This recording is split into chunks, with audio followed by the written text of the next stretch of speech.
when you look in your rearview mirror in time to drop her off, she's gonna disappear. And that's why I'm not driving by myself. And I'm gonna tell you, most of my paranormal engagements would be at my grandmother's house. Nobody can tell me no different. She was into something. But I'll tell you the story about how my family and I jumped timelines, and to this day I can't explain what happened, and it made me believe that everything in life isn't real and we're like in some sort of matrix. So you trying to tell me you used to feed your dead brother, but again, we used to hear like somebody is eating dead ass. Is there any Caribbean people or Jamaican people or Haitian people who got stories? Please, I don't have any time for any gossip now. Eh? Yes. Look at you. Something with it. It's just money coming to me easily. Money coming in and needing me. Money coming in repeatedly. Money coming, it's just money coming. It's just money coming to me frequently. Money coming in to be with me. Money coming in secretly. Money coming, it's just money coming. It's just money coming to me always. Money coming in all day. Money coming in all paid. Money coming, it's just money coming. It's just money coming to me frequently. Money coming in to be with me. Money coming in secretly. Money coming, this is money coming. It's just money coming to me easily. Money coming in and needing me. Money coming in repeatedly. Money coming, this is money coming. So one thing that's not talked about enough is witchcraft in the islands. Okay? There were several occasions where I had experience with paranormal activity when I was living in the Virgin Islands. And I'm going to tell you, most of my paranormal engagements would be at my grandmother's house. Nobody can tell me no different. She was into something. But the most memorable thing I could remember is it was like maybe a day or two before my grandmother died. My grandmother looked me in my face and she was outside on the porch. She used to go out on the porch every day. And she looked me in my face and she would like hum in and doing these little folk tale songs that she always did do. And she was like, Tish, when I die, I gonna haunt you for the rest of my life. Why would she tell me something like that? Because at the time, I hear and I was like, I don't know, I think I was like 16, 17 at the time. And I said, Grandma, why would you say something like that? That ain't funny. Like, don't say stuff like that. And she looked at me and she started, and went back singing her little folk tale song. And I said, Grandma, that ain't funny. And she started laughing. When I tell you, I start crying. I start bawling tears. Because I was so freaked out. But yeah, that was the last thing that she actually like tell me before she died. It seems as though a lot of the island folklores are very similar, and as well as the story time, they will tell you around the fire, fire pit, they will tell you story times, because this one sounds very familiar, like something that I've heard before in Haiti, putting food out for a past loved one outside, and you're actually hearing them eating the food at nighttime, but you cannot go outside to see. Hey, yo, welcome back to All Things Jenny. I'm Jenny. I have some crazy island folklore story times from Jamaica, from Barbados, from Trinidad. These stories are crazy. I hope y'all are ready, because I am. They say if you dream someone before you meet them, it's already too late. My vampire community, welcome back to my Forbidden Lore vampire series. I know it's been a while, but y'all know I got you with the vampire story. Vampire stories just are not coming as often as they used to. I don't know if they're hiding, people don't want to talk about it. I don't know. So if you don't have time to watch this video, just say, and if you're new here, just follow and come back later, because we have to immediately move on. So this story was sent to me by a woman named Alana. This happened to her a few years ago in the Caribbean. Alana grew up on one of them islands that everybody knew each other. Very small, close-knit, everybody's family type vibe, like most island people do. If you guys didn't know, I'm from the island, so I can relate. And nothing really crazy or exciting happens for the most part. At least that's what Alana thought. Alana lived alone in a small house not too far from the coast. She worked long hours, came home most nights very late. Her routine never really changed. Shower, eat, and sit on the porch and listen to the ocean. Then sleep. Very simple, beautiful, peaceful life, right? One night, her routine broke. She started having the same dream every night though. In the dream, she was standing ankle deep in the water. The moon was bright enough to turn the ocean silver. And standing across from her was a man there she had never met. She said he was tall. She didn't say handsome. She said beautiful. Because I made sure to correct her. She was like, no, not just handsome. Beyond that, beautiful. So y'all ladies, let me know even what that even means. I know us men could be beautiful, but I guess he was that attractive. Had dark skin, dark eyes, and a calm voice. And every night she woke up feeling exhausted, like she hadn't slept all night. At first, Alana just brushed all of it off. You know, stress, work. It was nothing too serious. So she just was like, yeah, you know, it is what it is. Until Alana started seeing him while she was awake, gang. The first time was at a roadside shop. She felt like somebody was watching her. When Alana looked up, there he was, standing across the street, wearing the same exact expression on his face that he did in her dream. And he smiled. And for some reason, she couldn't explain it. Her chest felt tight, like the air has been thickened around her. He didn't approach her. He didn't wave. He just turned and walked away. That same night, she dreamed of him again. But this time he spoke. Gang, he called her by her name. I'm over here like, how the hell he even know your name? She never gave up that information. Lana said she immediately started feeling sick. Not like flu sick or fever sick, like drained, weak, very heavy. Y'all know that energy, that feeling. Her friends told her she looked pale. Her aunt said her eyes didn't have the same light. And the dreams became more and more vivid. She could feel the sand, smell of the salt, hear the waves. And every time she woke up, she felt like something had been taken from her. One evening, as the sun was setting, she heard a knock at the door, and she already knew who it was. Standing on the porch, it was him, the man in her dream. Up close, she said he was even like more attractive, more beautiful.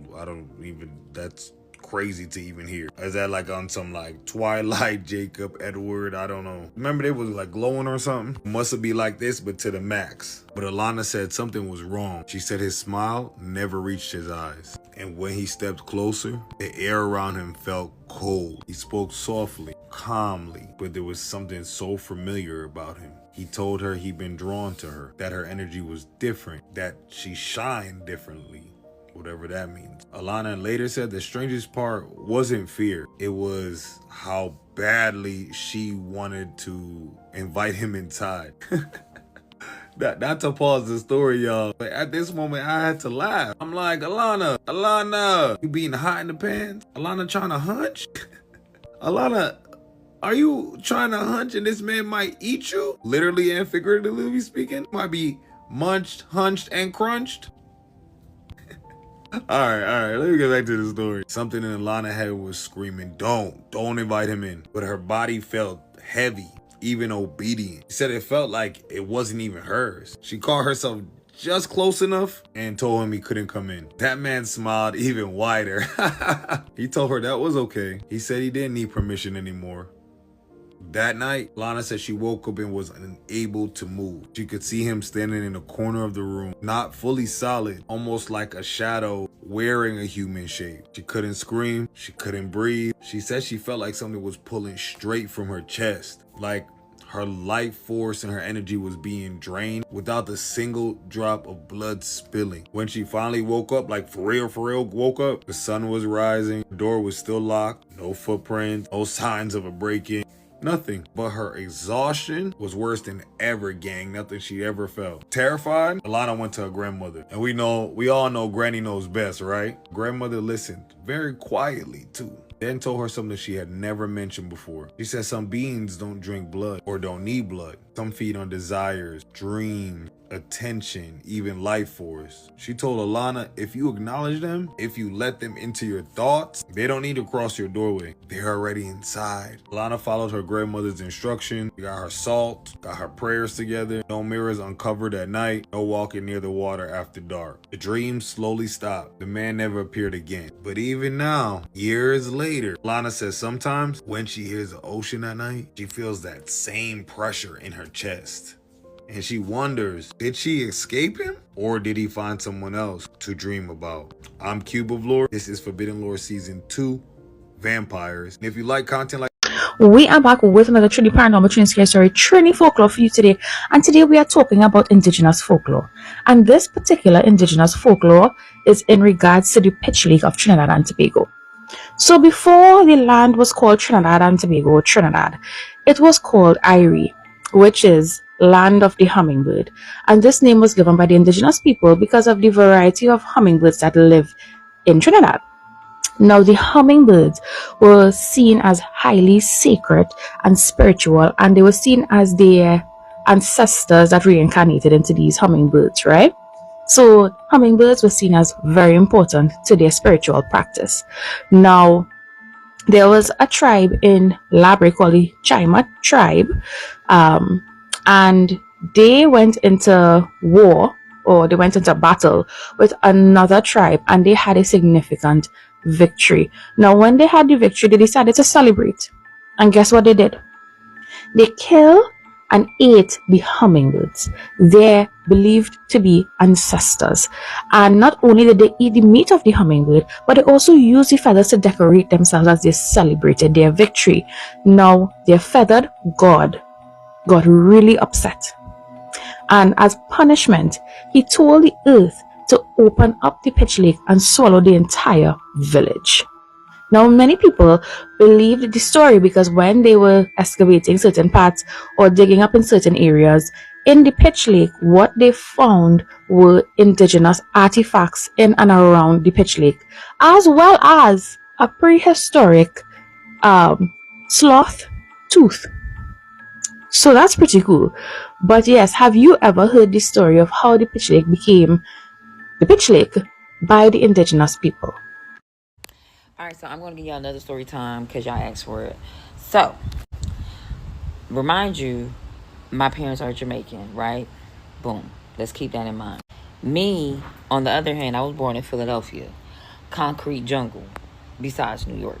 You know what I'm saying? Anyway, I remember one time going to Jamaica because even till this day, I still go to Jamaica at least one time a year. I have to. Okay? It's just a must for me. So, this is when I was younger. And this is how you know that the shit scared the shit out of me, because I'm 42 and I still remember this shit like it was yesterday. And this is one of the reasons why I don't fuck with Jamaicans either. And again, when I mean don't fuck with them, meaning I do not want to be on their hit list. I don't want to be on their bad side. I don't want to be on none of that.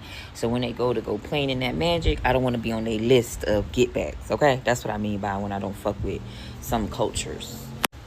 So anyways, I remember, like I said, like it was yesterday, and I went to Jamaica. This is when I was still staying with my parents, so you know I am an adolescent at this point. And we stay in the countryside, so we stay in Westmoreland, like more like South Lamar, Grangeville area. If you know, you know. So one night, me and my cousin, we was actually going to shop. My mom sent me to go get some stuff from the shop, and it's nighttime, okay? But we are walking on the main road, so there's lights and stuff like that, so whatever. While me and my cousin is walking, I hear ding-a-long-a-long-a-long-a-long-a-long-a-long. So I'm not thinking nothing of it because it sounds like a cowbell. We're in the country, we have cows around, it doesn't matter. But as we walking, the sound is getting louder and louder and louder and louder. And as we walk, I still don't see no fucking cow. But I hear this fucking cowbell, okay? So the sound get louder and louder and louder and louder. Passes me, like it felt like it was up on me. And then it passes me, and then it gets softer and softer and softer and softer. So I look at my cousin, because I know I'm not tripping, and I'm like, what was that? And she just said all nonchalant, oh, that was a rolling calf. A rolling calf? Like, what? What's a rolling calf? Remind you, I'm from America. What is that? Oh, she said, oh, it's a dead cow. A dead cow just passing us. Don't worry about it. When I tell you, the way I was ready to get back to motherfucking Florida, I was ready to be on the next plane out of that bitch. Okay? So, when people say, oh, shit don't be real, I have to say false, because I done experience some shit that I done seen. Like another story time that I had for you, we was in motherfucking Jamaica, and we sleep, and outside we hear like somebody eating like out of a plate, like the fork is touching the plate and all this other shit. And come to find out, my auntie, which is my great aunt who's now passed, used to leave food out, and I never knew why. So the next morning I'm like, what the fuck was that noise? And my auntie Sue was like, oh, that was just her brother visiting her, and she used to feed him.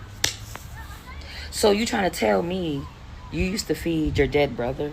But again, we used to hear like somebody is eating, dead ass. Is there any Caribbean people or Jamaican people or Haitian people who got stories? Because I know I'm not tripping. I know I'm not. I absolutely believe the story about the dead cow that is just walking at nighttime. Because what do you mean? I've heard the same story, something similar in Haiti.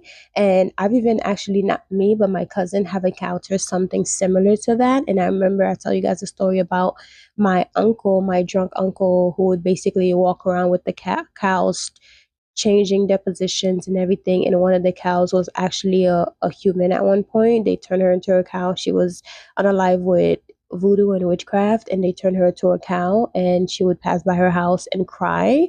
But this is something that I've heard. And also, I don't know if you guys have ever watched any of my videos about the lugaus, but I remember my aunt would always have this cat that would go on top of her house every night, and every single time she had a child, the child would die. And every time she'll hear the cat on top of the house, the next day the child will die. So yeah, these stories are very honestly true. There's a specific reason why us Caribbeans and Africans, growing up, they tell us not to eat at strangers' house. Not to eat at anybody's house, to be honest. That was so embedded in me that till this day, I will not eat at people's house. Not only is it because that not everybody is clean, but it's also because that you don't know what that person put in that food. Scary story time. So there was this guy, let's call him Leo. So Leo had this friend, and this was like his best friend. Let's call him Sam. And this is a real quick story time. Sam and Leo basically like grew up together. They were super close, like the bestest of friends. Sam had a younger sister. Let's call her Julia. Now, at this point of the story, Sam and Leo are about maybe 22, 23, and Julia was only a year younger than them. But growing up, Julia always had the biggest crush on Leo. And it was super obvious, like they both knew. But because that was Sam's little sister, like he respected that. He never looked at her that way. But that did not stop her from constantly shooting her shot. And so Leo already knew the rule not to eat at anybody's house, and so did Sam, and so did Julia.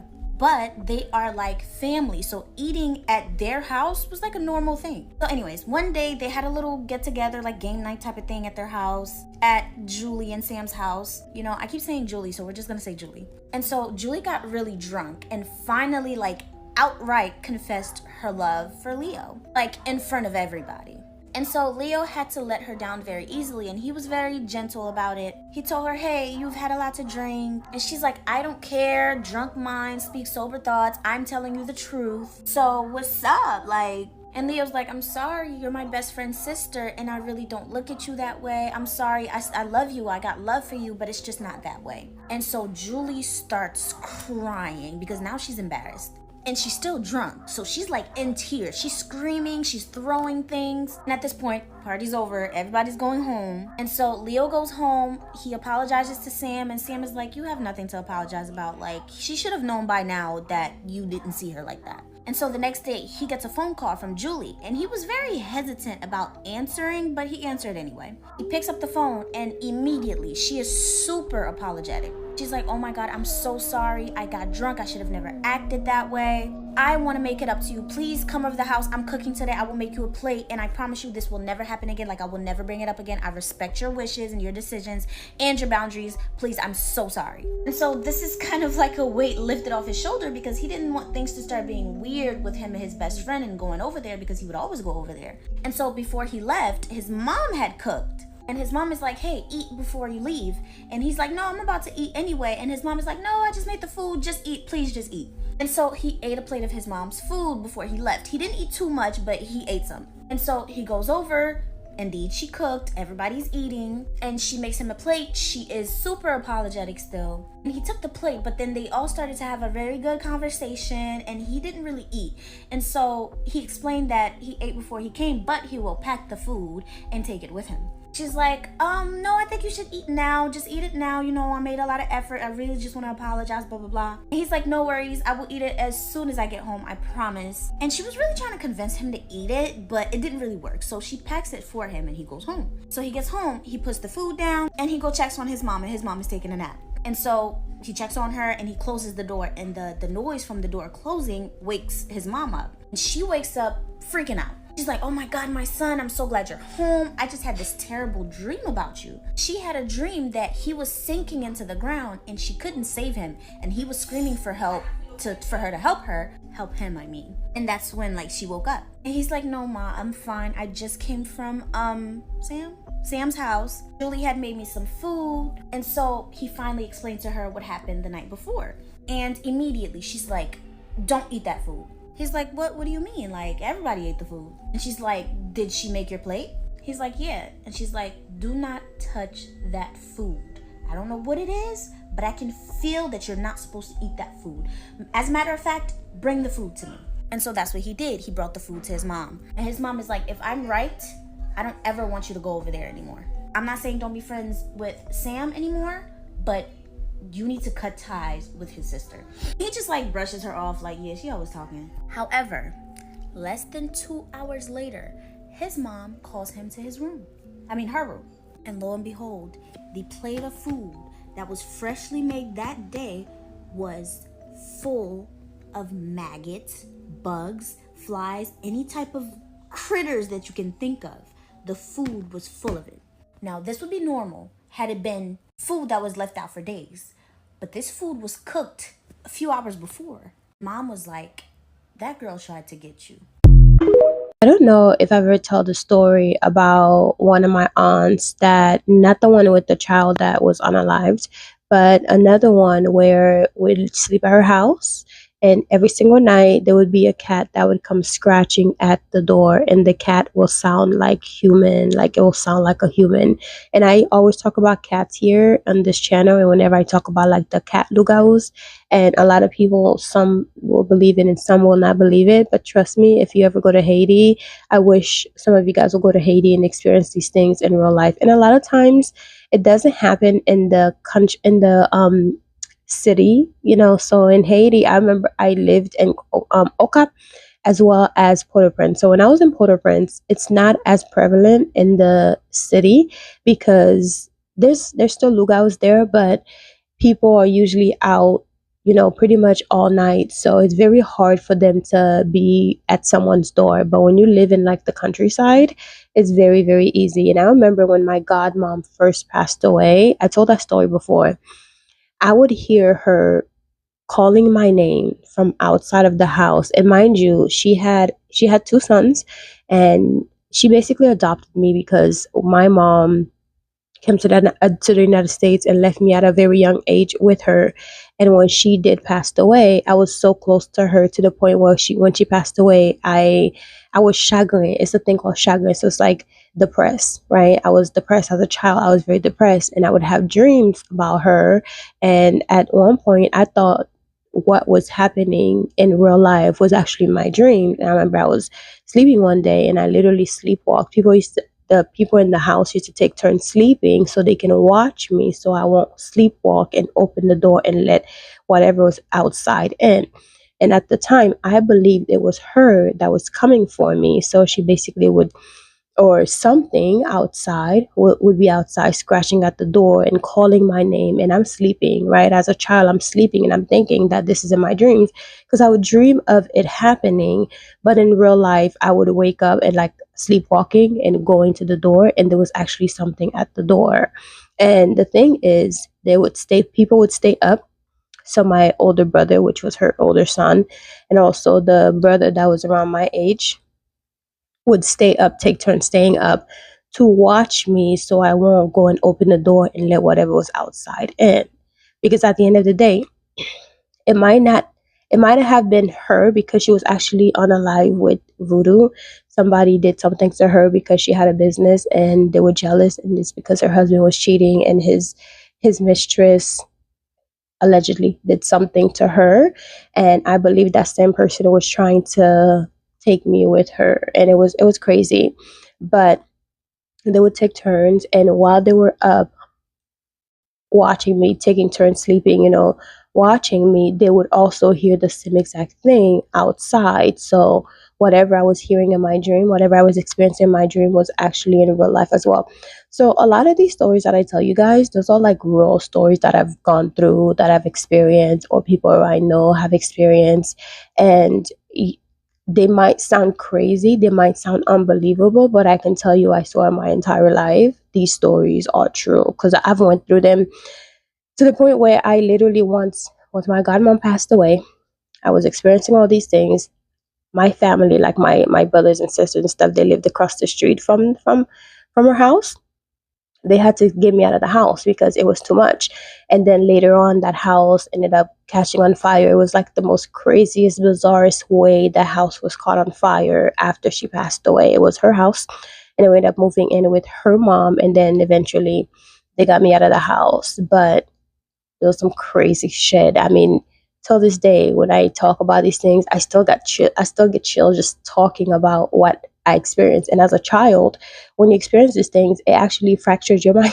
It actually fractures your brain, and it's just crazy. It's very, very crazy. But I have so many stories for days of things that I've experienced in Haiti, lugauts, and people who have actually told me stories. And those are stories that I believe. I remember one time they caught this one lady. She was not supposed to be. She was a lugau, and they caught her on top of someone's house. It was crazy. It was like a whole thing in the neighborhood. And maybe another day I'll tell you the story about the lugau lady and another lugau story time. But I hope y'all enjoy this videos, because I really love talking about like my experience.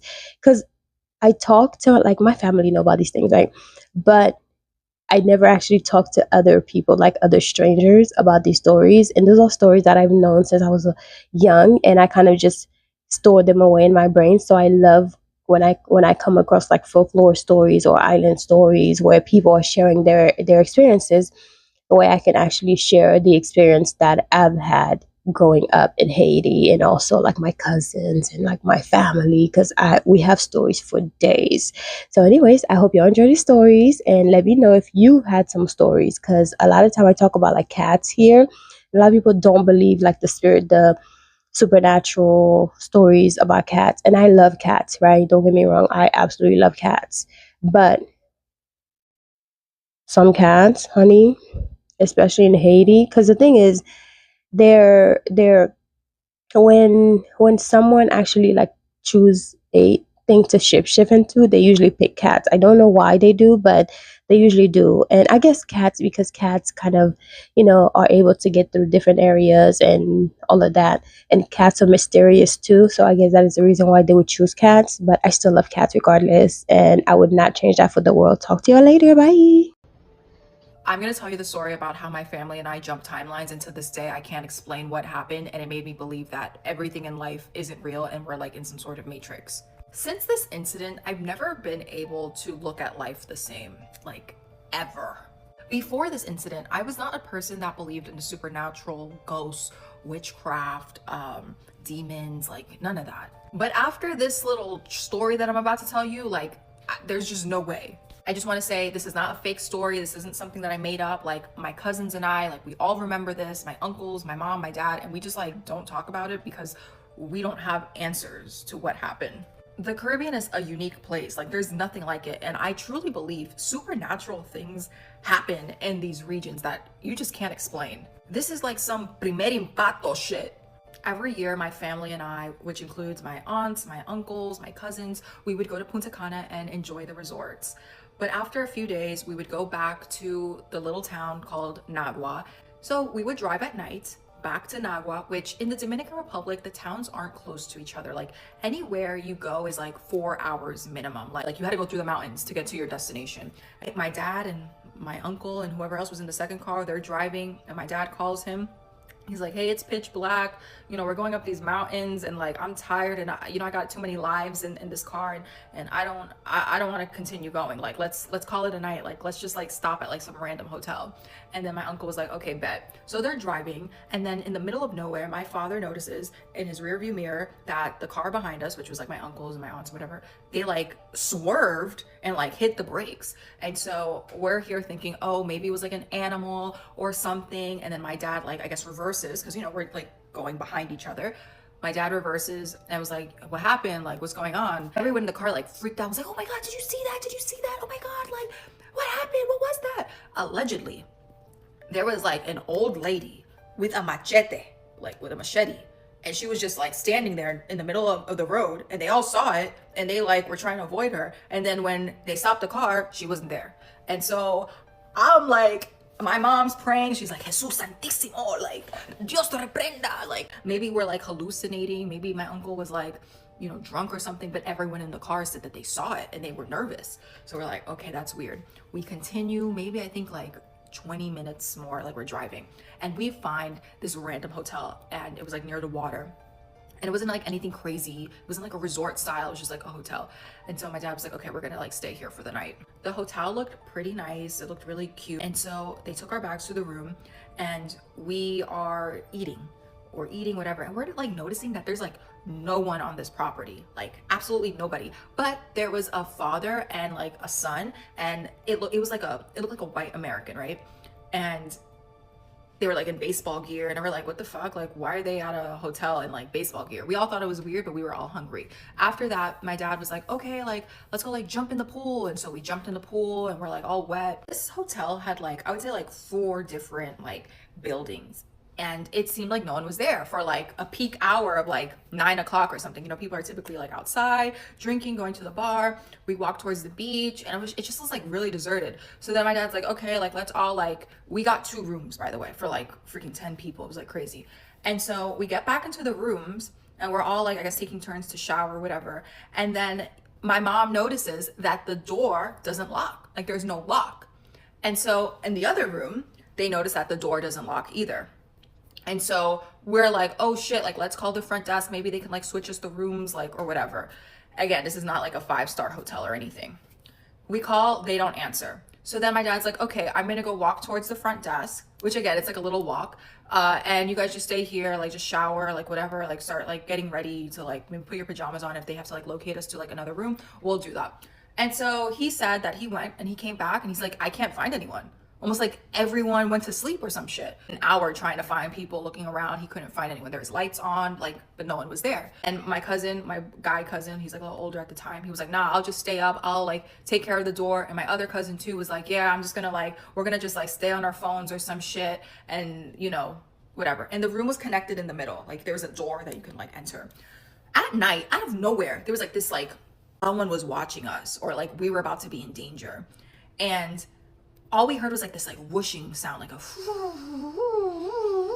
and like almost like it was like storming outside, but it wasn't storming. It was just like a lot of wind. And I was like, oh, maybe it's because like we're near the ocean. Oh my God. My mom started praying. My mom's one of those religious people, and I started praying too, because I'm like, I don't know, something feels off. We wake up the next morning and we leave, and my 2 guy cousins are like exhausted and shit. And they kept saying that they had like really bad thoughts throughout the night. Like they didn't feel safe. Like they wanted to like wake up the adults and say like, we need to get out of here. Like, I don't like the vibes. We get out of our hotel room, and the whole place is like abandoned. The whole place looks like no one has been there for 50 years. The pool that we were swimming in was empty, with like vines and shit growing inside. The cafeteria looked like, you know, just like an abandoned place. We go to the fucking front desk, like that there's tape, what is it called? Like the phone cords are out, there's paper, like it's all dusty. And my mom starts praying, and you know, with her prayers, it doesn't make things better. And my cousins and I are like, what the fuck's going on? Like my cousin Anthony's looking at me like, what, like what's going on? Like, is this a joke? Is this a prank? And everyone was like, we need to get the fuck out of here. Like, we gotta go. We get into the car, and we're all like in shock. And I'm here questioning if I died or something, or if my parents are questioning like their existence. We get back to the town, and we explain to like my grandma, like, hey, like, this happened to all of us. We all experienced this. And like, did we like go to a different era? Like, what did we all, were we like drugged last night? What happened? And you know, my grandma has this like anti-Haitian rhetoric. It's just like a Dominican thing. We don't think this way. A lot of people in my family don't think this that way. She was like, maybe you came across a Haitian that did voodoo on you or put you in a trance. And so the lady, or not the lady, my uncle was like, oh my God, before we went to the hotel, we saw a woman with a machete. And then when we stopped the car, there was no one there. And then my grandma has like this theory that like we were put under a spell or something. But I think we jumped timelines. What does everyone else think of this story? This is, by the way, 100% real story. I'm not making things up. I haven't been able to look at life the same ever since. Hey guys, I'm Jenny and this is Shameless Plug. So I want to tell you guys about my Crown of Success manifestation book with easy, simple rituals and spells to manifest a life of abundance in your life. And those spells are so easy, even a child can do it. So this book is filled with different spells that I've learned over the years from my family, passed down from grandma and everything. And also those are spells that I've actually tried and I know that they work. So this book not only teach you step by step on the things that you can do that are so easy that a child can do it, but it tells you like the proper moon phase to use, alchemy, manifesting with numbers, numerology, and also the days of the week that best fit for this particular spell. So it tells you the timing of when to practice the spell, the days of the week, the moon phase. It shows you all the colors of the candles that you should be using and different planets. So for example, I show you like planet Jupiter is for Thursdays and the hours of the days that you should be doing the spell. So this is an easy road opener spell. So I know a lot of people like to do like different spell work, but if your roads are blocked, of course your spells are not going to work. So it's good to unblock yourself first and then start using the spell, especially with the new years and the new days to come. And also I have some amazing spells in here. This is a powerful quick money spell. So if you're in a bind for some money and you're just trying to get some money, and I even have some easy powerful spell to win Game of Chance. So if you are a gambler, now I don't promote gambling, but if you are a gambler and you're just trying to make some money and trying to make sure you win, these spells will definitely help you. It tells you the best days to do it. So it says the best days to perform this spell is on a Thursday, Jupiter day. Jupiter is the planet of good fortune, luck, and expansion. Jupiter is the best day to perform spells that boost luck and increase your chance of success in any game of chance or any money spell, period.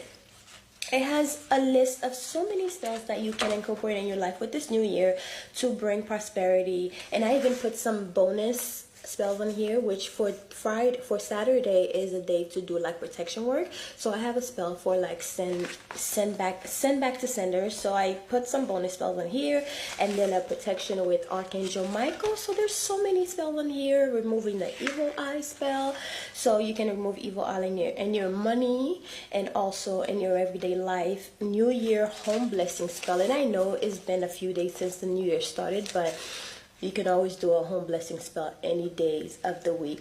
As long as you need it, you could do it. So anyways, guys, this is my book. It's called Crown of Success by Jenny, and it's available on Amazon, the ebook and also the physical copying. So please grab a copy if you're interested in supporting this channel. This is a way to support the channel and to support me as well for putting out, content every day for you guys. So enjoy. So I hope you guys enjoyed this book, and I hope you go and grab your copy, whether it's the ebook or the physical copy.